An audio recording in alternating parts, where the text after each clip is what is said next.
Hello, my friends, and welcome back. Thank you very much for being with me again today. Another politician will get out of the office, and the office is the newly elected president of the Czech Republic.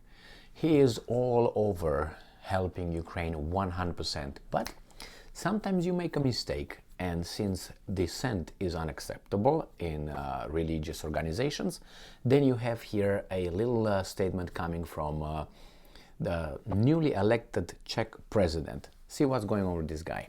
So he attended the Munich security conference, and Ukrainska Pravda reports today that the Czech president-elect warns against such Ukrainian victory which would ruin Russia. Now, do you remember another guy who made a statement similar to this, saying that be careful of humiliating Russia, or we must not humiliate Russia? That was President of France, Emmanuel Macron. What happened? All the weasels jumped on him and said, well, no, that's not what I said. Wait a second. And if that could be done to the president of France, what do you think president of the Czech Republic? Orban withstood all this garbage, but this guy was a NATO commander, as far as I know, the new Czech president.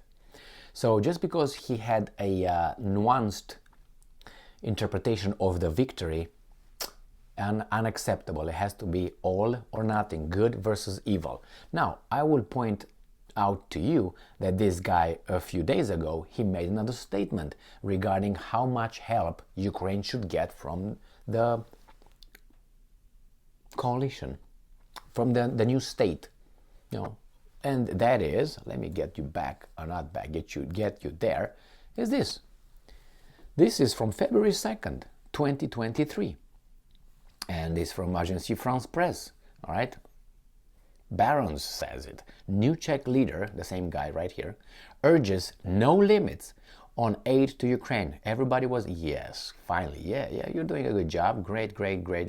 So the Czech president-elect Petr Pavel, interesting name, a former NATO general, said Thursday there should be no limits on military aid to war-ravaged Ukraine, urging allies to show more courage. So Pavel, who led the NATO military committee from 2015 to 2018, won his country's presidential ballot over the weekend and will be sworn in next month. He was also invited by the Zelensky to visit Ukraine.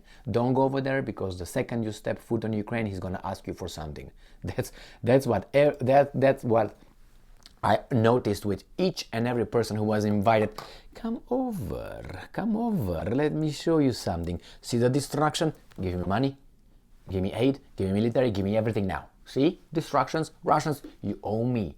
Because if this is going to happen here, will happen to you next. Hurry, go back. I observed this happening so many times. So once you go over there, it's like the touch of death.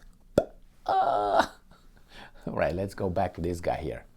So, in an interview with Agence France Presse, the 61-year-old said that West should provide Ukraine with all types of weapons except nuclear arms as it battles Russia's invasion. I said that many times. Yeah, that's what's going to happen. And he says here, when it comes to conventional weapons, I really can see no reason for any limits. And he says here that, he also mentions what kind of weapons you should give. And he says you should give long-range missiles, you should provide with, right here, long-range rockets, and also with supersonic aircraft. Good job. No humans though, no humans operating those. So this is the guy who right now, he says something else, and he's going to be attacked like a rat. Petr Pavel, former NATO general who won the Czech presidential election in January 2023, will assume his duties in March, believes, he assesses that the West must be careful in calling for Russia's defeat in order to avoid unsustainable scenarios of such a defeat. And he's thinking about what happened in Iraq, what happened in Libya, what happened in Afghanistan, how sustainable those the outcomes of those military interventions of these guys were. So, Petr Pavel, during a Ukrainian lunch hosted by Viktor Pinchuk Foundation as part of the Munich Security Conference, European Pravda reports. Pavel's remarks came after Ukrainian Foreign Minister Dmytro Kuleba said that regaining control over Crimea and making sure Russia is punished on an international level is the only path available. So it's either or. Pavel in turn, in his turn, said that the West ought to refrain from supporting either scenario. Oh my, you're a dead meat. And I'm quoting, "We have to be careful in encouraging Ukraine to achieve certain results. Ukraine might change its vision at some point." That's what he said. Pavel stressed that Russia's defeat could occur in accordance with different scenarios, including some that the West should avoid. And now right here, it might lead to Russia's collapse. If Russia collapses, we might have more problems.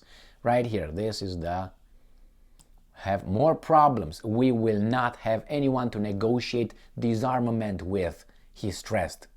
And then here in this, right here in the last three, we have everybody being upset with him, which is Sweden, Finland, Estonia, and the Poles, obviously, right here. Right? So this is what happens when the guy has a different, nuanced view on it. And I think he's correct. I've been saying that not because, he fits my assessment of whatever I say. But imagine if you destroy Russia, it's going to disintegrate in more than one group. Or how can you have the second echelon take over whatever is left? Who are those going to be? Who are those people? Remember the First World War? The First World War was one of the causes of the outbreak of the Second World War. Because the whatever was imposed on Germany in the First World War was too rough considered by Germans. And then everything pushed everybody towards such an extreme that those guys accepted even this guy, Adolf, to do the job for them. So you want to destroy Russia? You might have people like that guy coming over Red Rover with about, 3,000 nuclear weapons. What are you going to do? Who are you going to talk to? Do you think you're going to talk to Putin? And Putin says, No, he's going to say, you get up, out, not, boom, boom, all done. This is what this guy is talking. Other scenarios. But Kuleba is only one scenario. He wants. I understand he's blinded by, I don't want to say hatred, but I think that's what it is. And for good reason or for bad reason. The Russians attacked his country, correct? That's his view. A lot of people die. I'm angry too about what's going on over there. But still, gotta keep a cool head. Otherwise the Russians could say, well, you know what? We're losing in Ukraine. Let's do it. Do it? Let's do it, Lavrov. What about that? Peskov, agree? Zakharova, what do you think? Do it? Yeah, okay, we should do it. Boom. And let's go to another article here, where these guys give another nuance of what's going on. So, Ukrainska Pravda, Czech president-elect speaks about Ukraine's victory under three conditions. So he also gives conditions, situations, circumstances, scenarios.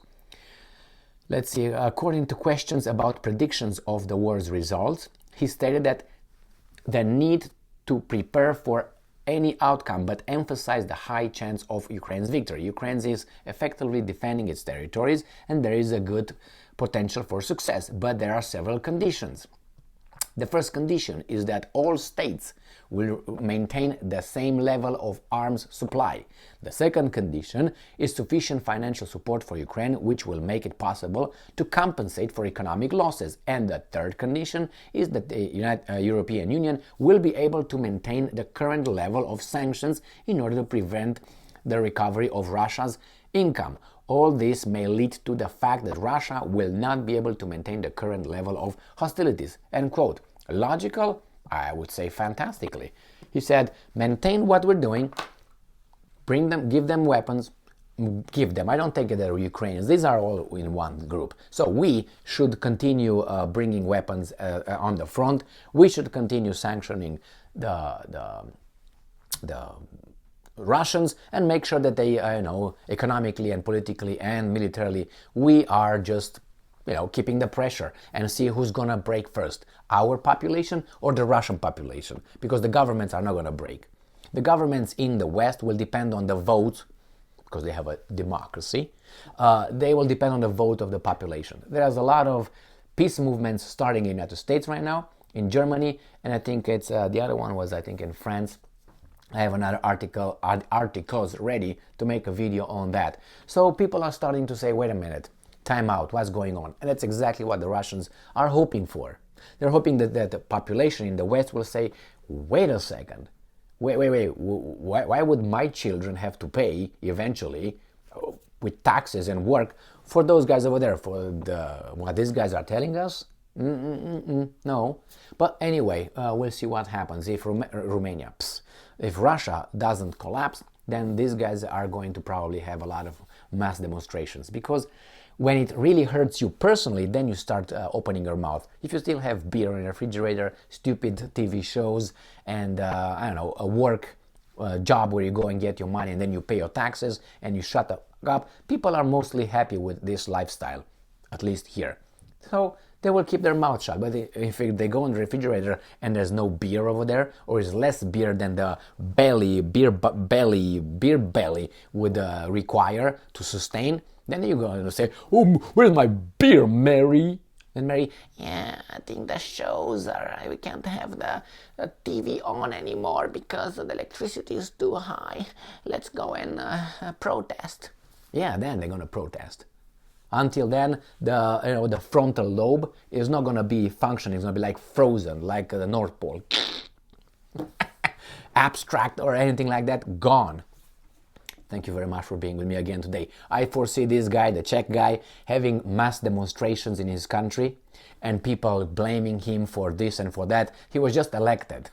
You're going to see like happens right now in Israel with Netanyahu. All of a sudden, people that don't like democracy go and protest for the judicial reform and all that. And if Netanyahu leaves tomorrow, everybody's going to be, okay, quiet, shh, quiet, come back. Okay. So it's just, the popular, spontaneous uprising. Bullshit. Thank you very much for being with me again today. Stay strong, stay smart, look for the truth, and be just.